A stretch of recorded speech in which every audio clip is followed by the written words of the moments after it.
Tengah malam, terdengar suara sendok mengaduk gelas dari dapur. Pelan, kleng, kleng, kleng, seperti orang membuat teh. Aku tinggal sendiri, aku memberanikan diri melihat.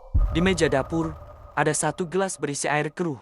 Sendoknya bergerak sendiri, berputar pelan. Uap dingin naik dari gelas itu. Dan di permukaan air, terlihat bayanganku. Tapi bayangan itu tersenyum duluan. Suara adukan berhenti, sendok jatuh pelan. Dari dalam gelas terdengar bisikan, "Akhirnya kamu bangun juga. Kalau kamu suka cerita horor seperti ini, bantu channel ini gabung ke 10.000 subscriber. Dukungan Saweria ada di profil, karena tidak semua yang diaduk adalah minuman."